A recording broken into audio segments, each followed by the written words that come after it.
Korean भाषामा आज्ञार्थक शब्दहरू कसरी भन्ने, कसैलाई आदेश दिने अथवा आज्ञा गर्ने अथवा अनुरोध गर्ने शब्दहरू कसरी भन्ने विषयमा आज हामी छलफल गर्नेछौँ साथीहरू। अघिल्लो भिडियोमा हामीले कोरियन भाषामा क्वेसन प्रश्न कसरी गर्ने भन्ने विषयमा छलफल गरेका थियौँ। आज आज्ञार्थक शब्दहरू आज्ञा कसरी दिने अथवा आदेश कसरी दिने अथवा अनुरोध कसरी गर्ने भन्ने विषयमा छलफल गर्नेछौँ साथीहरू।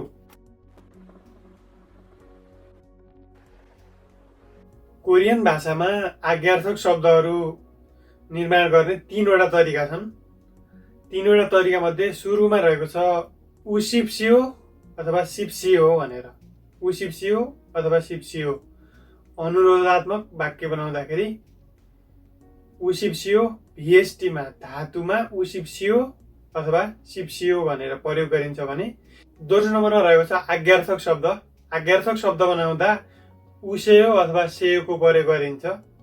र तेस्रो नम्बरमा रहेको छ अनादरवाची शब्द अथवा चाहिँ कसैलाई ठाडो रूपमा भन्दाखेरि प्रयोग गरिने शब्दहरूमा अ भिएसटीमा अ आ य। कोरियन भाषामा तीन तरिकाले आज्ञार्थक शब्दहरूको निर्माण गरिन्छ। सुरुमा रहेको छ सिप्सियो उसिप्सियो उसेयो सेयो र तेस्रो नम्बरमा भिएसटीमा आ या अ जोडिन्छ।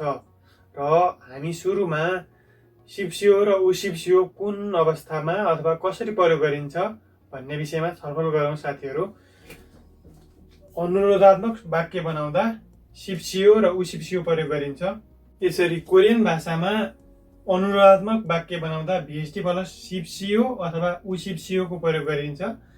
भिएसटी भन्नाले धातु हो भने धातुमा उसिप्सियो अथवा सिप्सियो जोड्ने हो भने अनुरोधात्मक वाक्य बन्छ। र धातुमा नेपालीमा भन्दा धातुमा नु होस् भन्नाले जानु जानुहोस्, खानु खानुहोस्। यसरी धातु प्लस नु होस्। खानुमा खा भन्ने मात्रै धातु भयो। त्यसैले खानुहोस् भने चाहिँ कोरियनमा मक्ता मक्ता मिन्स खानु, मक मात्रै धातु भयो। कोरियन भाषामा मक्ता मिन्स खानु हुन्छ भने मक मात्रै भन्दा धातु भयो। र मकलाई उसिप्सियो अथवा सिप्सियो जोड्दा मगुसिप्सियो खानुहोस् भनेर यसरी हो। अनुरोधात्मक वाक्य बनाउँदा भिएसटीमा उसिप्सियो अथवा सिप्सियोको प्रयोग गरिन्छ। यदि भिएसटीको अन्तमा कन्सोनेन्ट आएको खण्डमा उसिप्सियो र भिएसटीको अन्तमा भवेल आएको खण्डमा सिप्सियोको प्रयोग गरिन्छ। र नुहोस् भन्दा र धातु प्लस इबक्सियोस् उच्च आदरवाची शब्द भन्दा पनि उच्च आदरवाची शब्दहरू बनाउँदा पनि उच्च आदरवाची र अनुरोधात्मक शब्दहरू उच्च आदरवाची तर अनुरोधात्मक शब्दहरू बनाउँदा उसिप्सियोको प्रयोग गरिन्छ अथवा सिप्सियो अथवा उसिप्सियोको प्रयोग गरिन्छ। धातु प्लस इबक्सियोस् खाइबक्सियोस् गइबक्सियोस् हेरिबक्सियोस् बसिबक्सियोस् हो। यसरी इबक्सियोस् उच्च आदरवाची शब्दहरू बनाउँदा पनि कोरियन भाषामा उसिप्सियो अथवा सिप्सियोको प्रयोग गरिन्छ। इक्जाम्पल हेरौँ साथीहरू। इक्जाम्पलहरू रहेको छ साथीहरू। फेउङ हासिप्सियो फेउङ हासिप्सियो बिदाई दिनुहोस्। फेउङ हासिप्सियो बिदाई दिनुहोस्। मगु सिप्सियो खानुहोस्। थादु सिप्सियो बन्द गर्नुहोस्। फेउङ हादा मिन्स बिदाई दिनु। फेउङ हादा मिन्स बिदाई दिनु। फेउङ हादामा फेउङ हा भनेर धातु भयो। हा भनेर धातु भयो। हाको अन्तमा आ आएको कारणले सिप्सियो प्रयोग गरियो। आ भनेको भवेल भयो त्यसैले सिप्सियोको प्रयोग गरियो। मगु सिप्सियो खानुहोस्। मक्ता मिन्स खानु। मक मात्रै धातु भयो।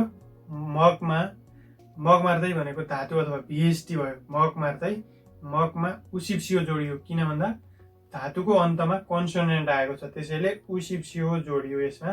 र थादु सिप्सियो बन्द गर्नुहोस्। थात्ता मिन्स बन्द गर्नु।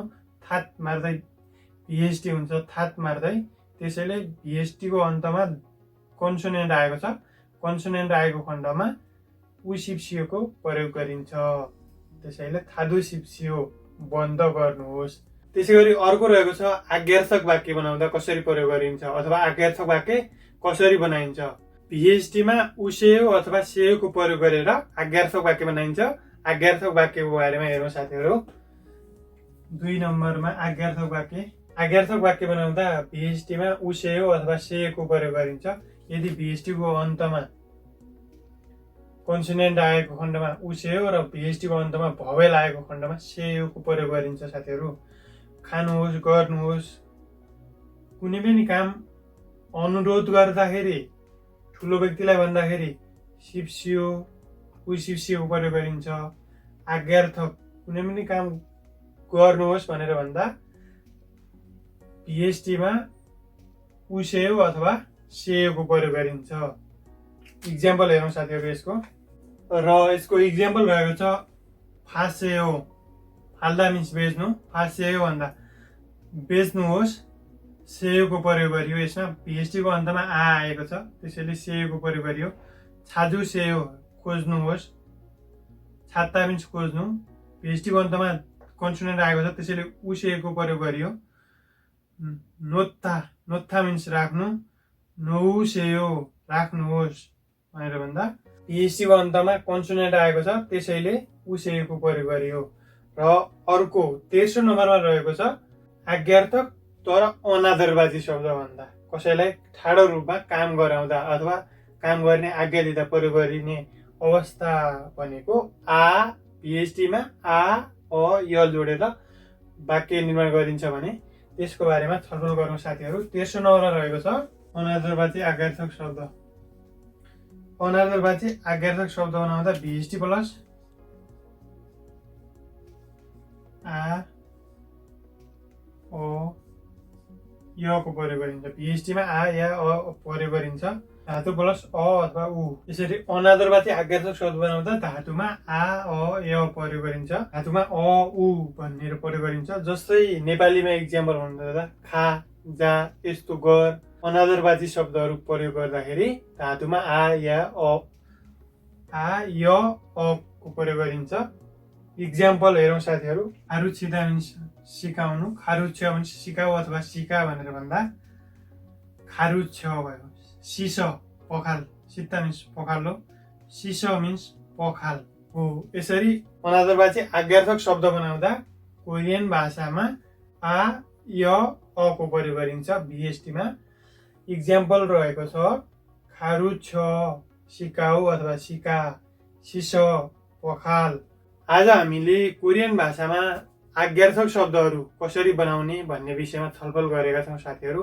आउने भिडियोमा हामी कोरियन भाषामा इच्छार्थक शब्दहरू कसरी भन्ने विषयमा छलफल गर्नेछौँ साथीहरू। तपाईँहरूलाई भिडियो कस्तो लाग्यो र अन्य कुन विषयमा, कुन टपिकमा भिडियोहरू हेर्न चाहनुहुन्छ कमेन्ट गर्नुहोला साथीहरू। यो विषयवस्तुसँग सम्बन्धित कुनै प्रश्नहरू छन् भने पनि कमेन्ट गर्नुहोला साथीहरू। आउँदो भिडियोसम्मका लागि म भुवन कुमार शाही बिदा माग्न चाहन्छु साथीहरू। नमस्कार।